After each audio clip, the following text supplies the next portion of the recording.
Or donc, en ces jours de canicule qui s'annoncent de plus en plus chauds, hot, pourquoi ne pas parler de masturbation ? Un sujet qui rassemble presque à part égale hommes et femmes, presque, puisque selon un article paru sur le blog Écho des Lumières, 92% des hommes et 72% des femmes disent pratiquer le plaisir d'Onan. Onan, un célèbre personnage biblique à qui son père avait demandé de s'unir à sa belle-sœur après la mort de son frère aîné. Onan avait refusé. « Coucher avec la sœur de mon frère ? Plutôt me branler !» Ce qu'il fit et qui lui coûta la mort, puni par Dieu. Sans doute est-ce une des raisons pour lesquelles le plaisir solitaire a si longtemps et encore aujourd'hui, mais oui, été condamné.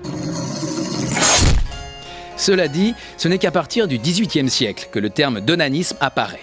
Et figurez-vous qu'en 1760, un médecin suisse, Samuel Auguste Tissot, publie « L'onanisme, dissertation sur les maladies produites par la masturbation ». Un véritable best-seller qui sera réédité 13 fois jusqu'en 1813. Car si jusque-là c'est Dieu qui nous regardait rouge de colère lorsqu'il nous chopait la main dans le slip, grâce au bon docteur Tissot, c'est la science qui désormais met en garde les pêcheurs et les pêcheresses impénitentes qui s'adonnent à jouer du free-free en solo. En résumé, si la masturbation c'est mal, c'est parce que c'est pas bon pour la santé. Un point c'est tout. Un détail en passant, il semblerait qu'à cette époque, ceux qui se tirent sur le crayon et celles qui se cajolent le berlingot habitent davantage en ville qu'à la campagne. Peut-être est-ce dû au plus grand nombre de chèvres et de brebis, ou même d'étalons, mesdames, disponibles dans les campagnes. L'ouvrage du bon docteur Tissot ne le dit pas. Quoi qu'il en soit, selon lui, pour un homme, les conséquences physiologiques d'une bonne pignole ne sont pas à prendre à la légère. Altération totale du fonctionnement de l'estomac, perte d'appétit, douleur lancinante durant la digestion, vomissements, toux sèche, enrouement, faiblesse dans la voix, essoufflement, pâleur du visage, boutons.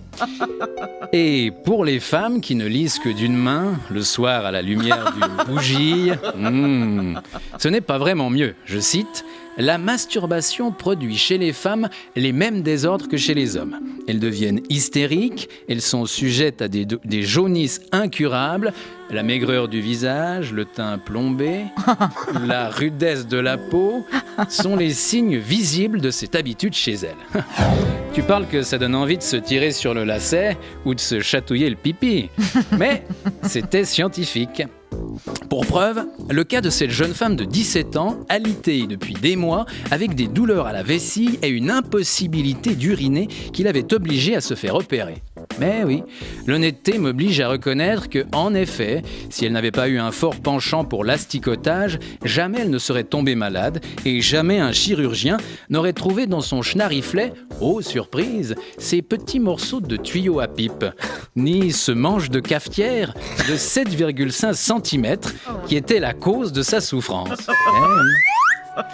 Heureusement, c'était en 1700 et quelques. Aujourd'hui, on a des sextoys de meilleure qualité. Et le plaisir solitaire n'est plus considéré comme une maladie. Enfin, sur Lausanne et environ, en tout cas. Moralité, ce qui est scientifique un jour ne l'est pas toujours.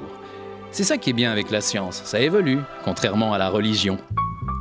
Alors, mes bien chères sœurs, mes bien chers frères, et vous aussi à la maison, en solo, en duo, en trio, il est de notre devoir de continuer à se décapsuler le couvercle, se polir le jonc, étrangler le borgne, se gratter le bouton, secouer son grain de café, se faire des orphelins, se machiner, se cajoler le mumu.